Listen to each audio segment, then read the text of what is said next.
Call recording on. Welcome to another edition of Call Recording On.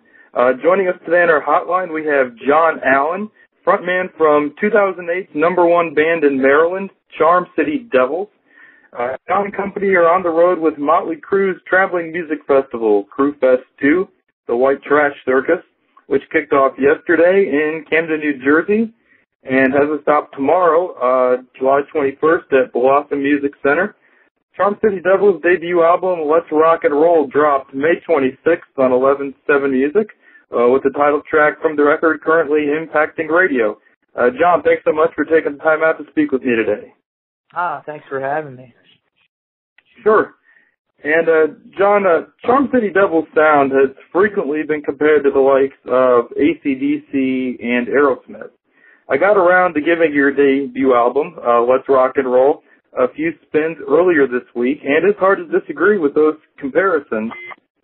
But for those who are not yet familiar with Charm City Devils, how do you describe your band's sound, and are there other acts you can make a fair comparison to? I think that those comparisons are accurate. I think there's maybe, little Zeppelin in there. There's a lot of blues influences in there, hopefully. I'm a history geek, and and bands that I was into like Zeppelin and others. I did some research years ago, and they always cited this blues guy Robert Johnson, and he was the bluesman rumored to have sold his soul to the devil way back in the 30s when he was around playing, and I was very intrigued by that, and I finally was able to get my hands on his music, and you can see where he was probably the guy responsible for rock and roll, I think, and additionally for the rock mystique, and I hope that some of that kind of creeps into what we're doing. Mm-hmm. Now, what did Charm City Devils do that drew the attention of Motley Crue's Nikki Sixx that he handpicked you as a signing to 11-7 Music? Well, the local radio station in Baltimore, the big rock station in town, 98 Rock, was spinning a demo of the first single that you mentioned, Let's Rock and Roll. And it was doing really well, and that's how they kind of, I sent them an email saying, look, we're getting a ton of airplay down here. The song's doing really well on the station. Here's what I've done in the past. Here's my history. Here's what the band is doing. We need somebody to take it to the next level. And they responded the next day. I couldn't believe it. I mean, it just doesn't normally happen that way. And in this case, it did. And it's kind of, surreal. Now, how surprised were you to get a response the next day for something like that? I'm sorry, what was the first thing you said? What? Now, how surprised were you to get a response so quickly to something like that? Were you even expecting a response at all? Oh, yeah, I was really expecting a response at all because I sent it as a blind. I didn't know anyone at the label or management. I just sent it to the info at address, and I was completely surprised. The next day, my cell phone rang, and it was a New York area code, and I thought, this should be interesting.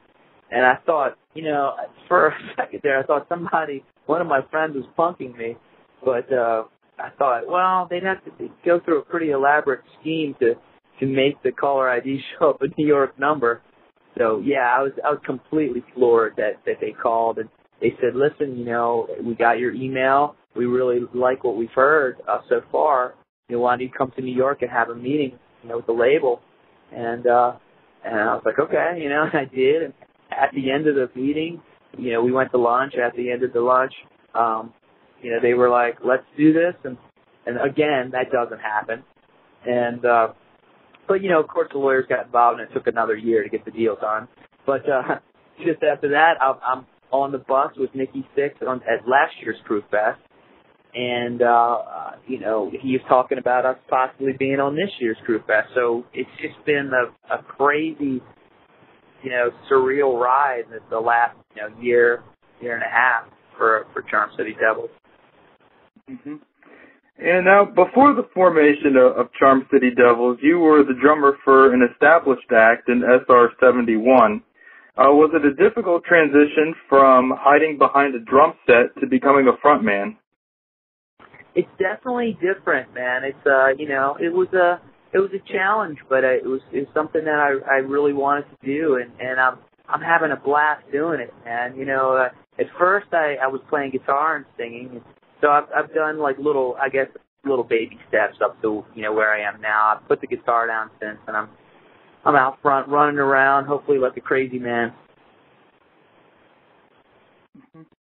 Now, your band is rooted in Baltimore, a smaller market. What are the challenges or perhaps the benefits of quote-unquote making it somewhere other than New York or L.A.? I guess the challenges are you don't have the press outlets and the national press, I guess, and record companies. Quite frankly, I mean that's why a lot of bands pick up and move to the two cities you mentioned. The fortunate part about living in Baltimore is that we're not that far from New York City. So if you have to go and showcase, if you can convince somebody to come from a record label to see you, it's not that far of a trek for them. They can hop on a train and be down in 4 hours or drive and in that amount of time as well. So I think, I think there are pluses and minuses, but you can make it work. You don't have to be a band in LA or New York, I think, to get noticed. Now,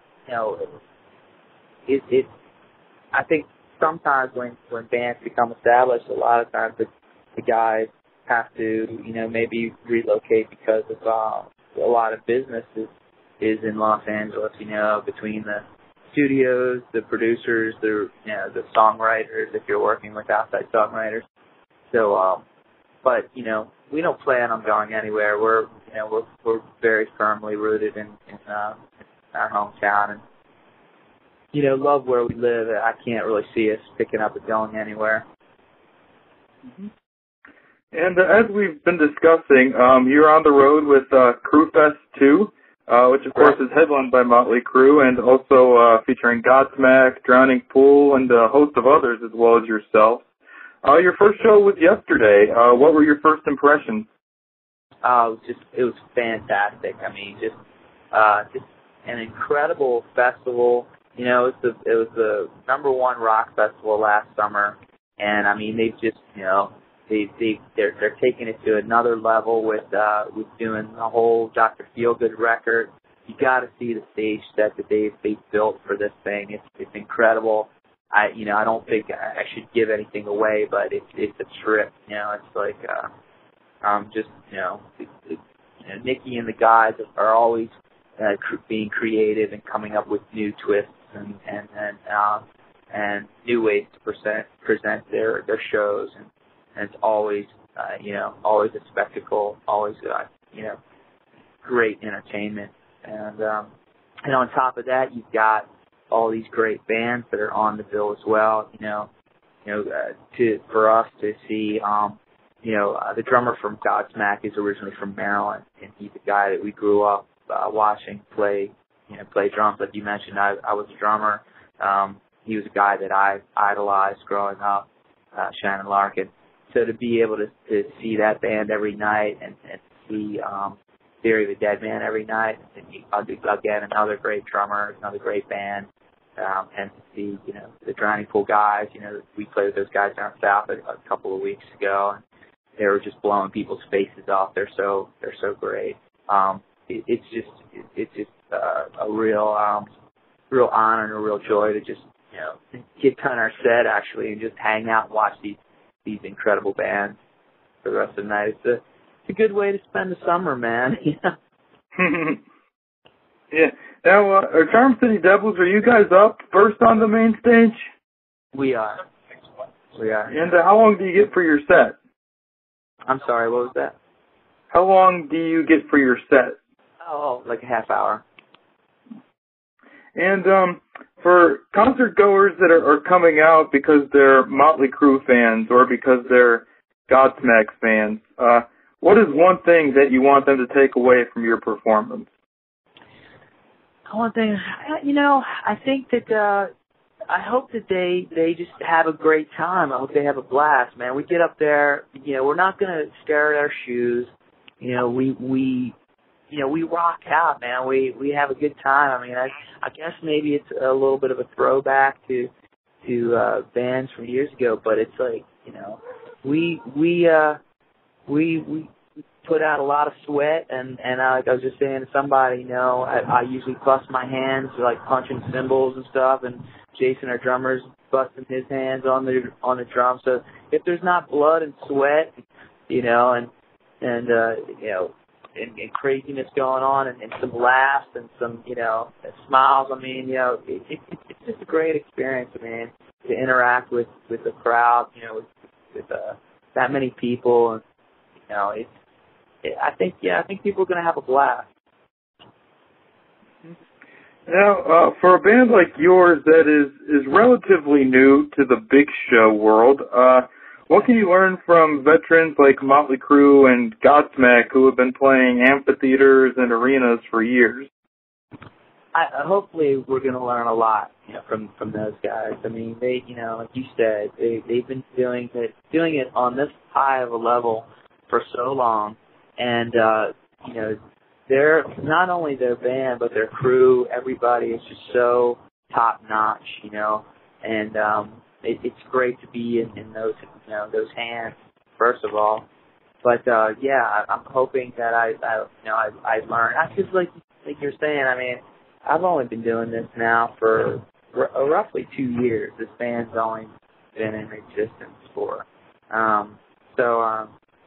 So I've got a lot to learn, as far as a front man, a singer, and I played drums for a long time, and like you mentioned, that's our 71. We made it to the arenas, for a little while, and that was a great experience. But I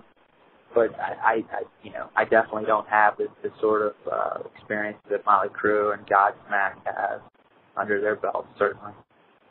Mm-hmm. Now, I just talked to Stevie from Drowning Pool just a few minutes ago, and I asked him the same question. I'm going to give you 3 words here: sex, drugs, rock and roll. I guess that's 4 words. But how prevalent are these things on Crewfest? Well, that Tommy Lee carries a Jägermeister machine with him that goes into his dressing room every night, and that, I guess that wasn't in your 3 or 4 word description there. Alcohol, I guess it's a drug, so that technically falls under that one. And there were a lot of hot pieces of ass there last night. So so there's your sex. What was the other one? Oh, rock yeah, and roll. Rock and roll. Of course, you got that because you got all this, all these great bands, So yeah, I think Crewfest 2 has it covered, man. Good. And I know it's only one show into the tour, so it might be a little hard to look forward here. But what do you think your favorite part of playing Crewfest will be? My favorite part about playing Crewfest is probably playing Crewfest. I mean, for that half hour we're up there. Actually, no. I mean, after the show, I went down into the crowd, to the merch area to hang out and just, met so many great people. Besides playing, I guess that's probably my favorite part. I mean, getting out there and talking to people. Everybody was so nice, so cool. It was really, really just a great experience, man. And I hope every night is like that, and I expect it to be. I mean, it was beautiful weather yesterday, and just the bands were great, and first night of a big tour like that, there's some pressure and from the first night jitters, and nobody stressed out and let anything get to them. I mean, it was just like smooth sailing, man. It was great. And let's switch gears here, John, and let's talk about your debut album, Let's Rock and Roll, which dropped back in May on 11/7 Music. Word on the street is that you... Oh, I'm sorry. Go ahead. Oh. Word on the... No, I didn't say anything. No, go ahead. Okay. Word on the street is that you did most of the recording on your own. Was this the plan from the beginning, or did you just get carried away once you started laying down tracks? You know, I guess it was part of the plan. You know, when I started writing, the first song I wrote was Burn Baby Burn, and that was just like a rough demo for people to hear, not really to be on a release, you know. And I liked the raw nature of it so much that I just left it, you know. And I felt like trying to recreate that would be false in a way, so I just kind of left the rawness, and the plan from the get was to record a very stripped down, very raw record. You know, it's something that you know we could just go out, plug in, and just rock out. You know, and not really worry about like, oh, you know, we brought in a choir to sing, you know, these big chorus backups or something, and you know, just keep it in your face, man. And so yeah, I guess the plan sort of was to kind of, you know, start that way. But, you know, as I've purchased more gear for the studio, and I've really, you know, become a little bit better of an engineer, I really didn't know what I was doing when I started out at all. So, you know, the recordings are getting bigger and a little slicker. You know, and that's my concern now, is to like not let it get too. I don't want it to sound too good, man. You know. Now your first album turned out terrific. I was able to listen to it for the first time this week.